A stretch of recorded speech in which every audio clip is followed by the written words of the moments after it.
नमस्कार दोस्तों, कैसे हो आप सभी। उम्मीद है कि सब बहुत ही अच्छे होंगे। आप सभी का आपके अपने चैनल लर्निंग बाय संजना में स्वागत है।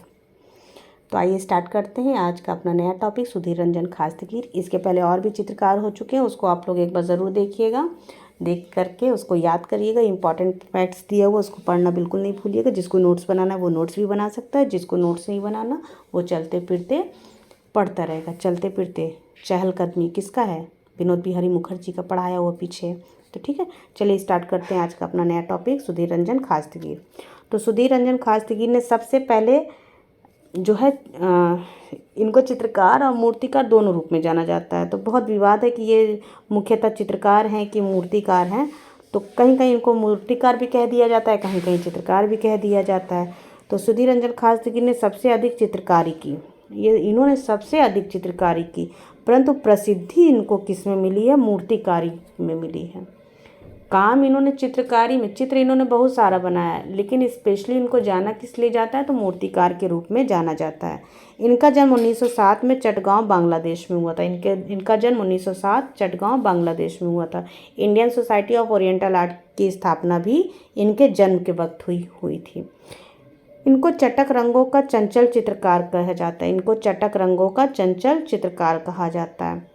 शिक्षा इनकी शांति निकेतन में नंदलाल बोस के सानिध्य में हुई थी। नंदलाल बोस पहले पद्म विभूषण प्राप्त करने वाले व्यक्ति थे। इन्होंने टेम्परा का प्रयोग किया। इनके गुरु का नाम अवनीन्द्रनाथ टैगोर था। इन्होंने किसने? सुधीर रंजन खास्तगीर ने काष्ठ ढलाई मूर्तियों की शिक्षा कहाँ से? इंग्लैंड से प्राप्त की थी। सुधीर रंजन खास्तगीर ने काष्ठ ढलाई मूर्तियों की शिक्षा इंग्लैंड से प्राप्त की थी। काष्ठ नहीं, यहाँ कान से होगा, कान से, यहाँ कान से होगा, ठीक है, काष्ठ नहीं होगा, कान से होगा।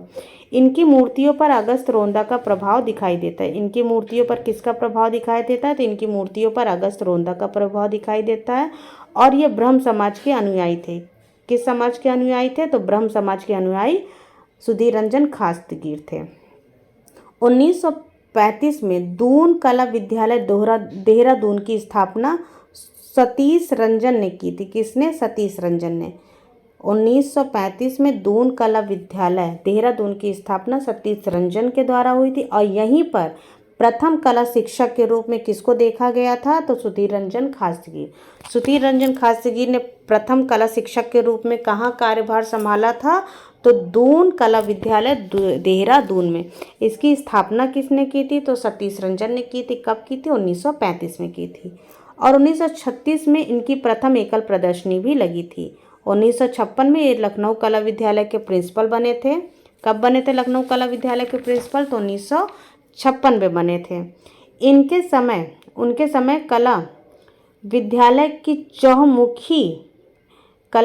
की चहुमुखी विकास हुआ था। किनके समय? सुधीर रंजन खास्तगीर के समय लखनऊ कला विद्यालय का चौमुखी विकास हुआ था।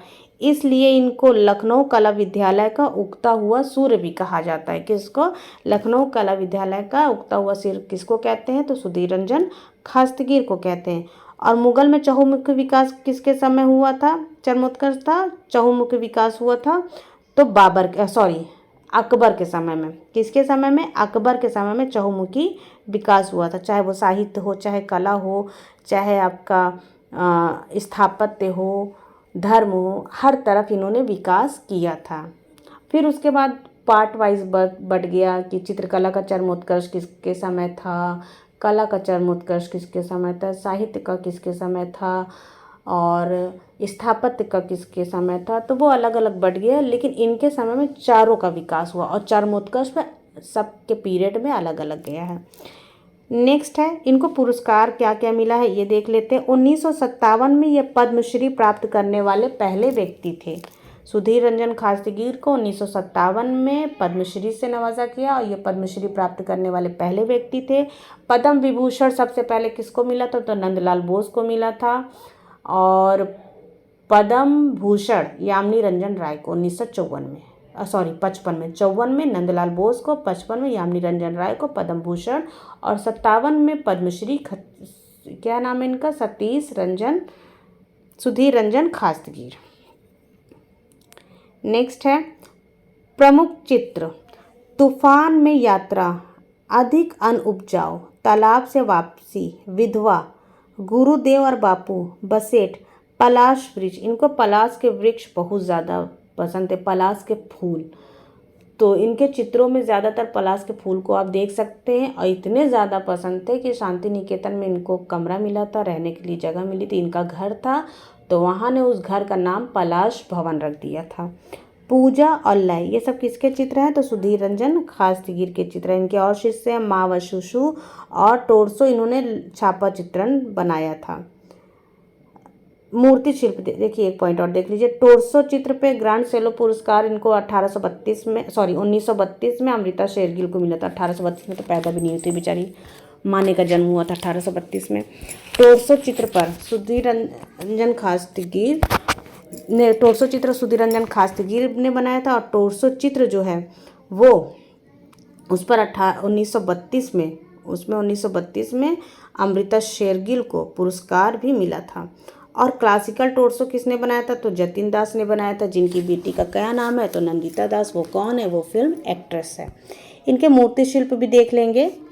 मूर्ति शिल्प कौन कौन से? डॉटर ऑफ सॉइल, यानी मिट्टी की बेटी, ये मूर्ति इन्होंने बनाई है। और चित्र पूछे तो मनीषी डे ने बनाई है। अवतार सिंह पवार का मूर्ति शिल्प इन्होंने किले माध्यम में बनाया है। द किस इन्होंने बनाया। मृत्यु कब हुई थी? 1975, शांति निकेतन में इनकी मृत्यु हो गई थी। ठीक है, इसको एक बार फिर से पढ़ लीजिएगा, रिकॉल कर लीजिएगा और ध्यान से पढ़िएगा। जो जो इसमें आपको ऐड करना है आप और ऐड कर लीजिएगा। नोट्स बनाना है, नोट्स बना लीजिएगा, क्योंकि एक एक चित्रकार देखते चलेंगे तो बहुत अच्छे से तैयार हो जाएगा। एग्ज़ाम की चिंता मत करिए, आज नहीं कल होना ही है, पर अपनी तैयारी कोई भी नहीं रुकेगा। जैसे बूंद बूंद से सागर भरता है, वैसे बूंद बूंद से, अर्थात थोड़ा थोड़ा रिदम में रहिए, थोड़ा थोड़ा रिदम में रहिए, रिदम कोई नहीं तोड़ेगा। जैसे ही रिदम टूटा, पढ़ाई आपकी कई 100 लोगों से पीछे हो जाएगी, आप बहुत पीछे जाके खड़े हो जाएंगे। रिदम नहीं तोड़िएगा, थोड़ा पढ़िए पर रोज़ पढ़िए।